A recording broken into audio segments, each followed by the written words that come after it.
Kalau korang tengah cari phone bawah 2K, ini antara model yang paling menarik yang ada sekarang. First, kita ada iQOO Z11 5G. Phone ni memang monster battery sebab bateri dia 9020 mAh. Support pula 90W fast charging. Memang nak gaming lama, nak travel, memang korang tinggal je power bank tu dekat rumah. Yang buat lagi menarik, dia guna chip Snapdragon 7S Gen 4. Performance memang smooth untuk gaming dan juga multitasking. Untuk spesifikasi lain, phone ni guna screen AMOLED 6.83 inci dengan resolution 1.5K.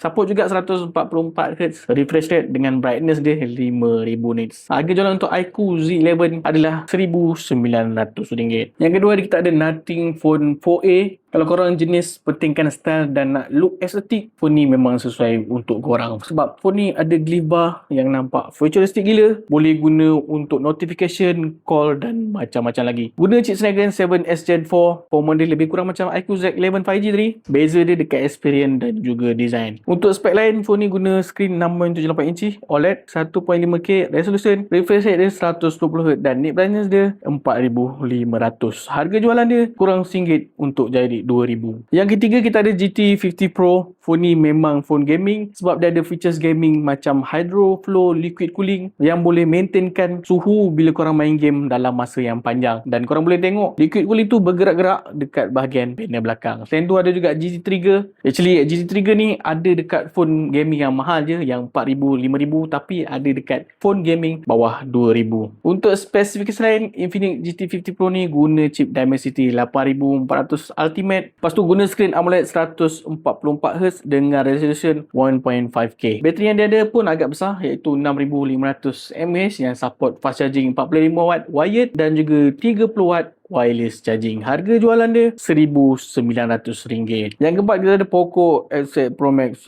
Korang memang tak salah dengar sebab nama belakang dia memang ada Pro Max. Actually model ni boleh dikatakan model all-rounder lah. Phone ni guna chip Dimensity 9500S yang memang dibina ataupun memang dihasilkan untuk performance. Dia rendah sikit daripada chip Dimensity 9500. Bateri dia besar 8500 mAh. Support juga fast charging 100W yang aku rasa tak masuk akal untuk phone yang macam ni lah. Untuk spek lain, phone ni guna screen OLED 120Hz, ada storage sampai 512 dan support reverse charging 27W. Paling tak masalah, phone ni ada macam-macam IP rating 66, 68, 69 dan juga 69K. Untuk harga jualan Poco X8 Pro Max ni dijual pada harga kurang RM1 untuk jadi RM2,000. Jadi kalau korang ada bajet bawah RM2,000, korang pilih yang mana? Cuba komen phone mana yang paling worth it untuk korang beli.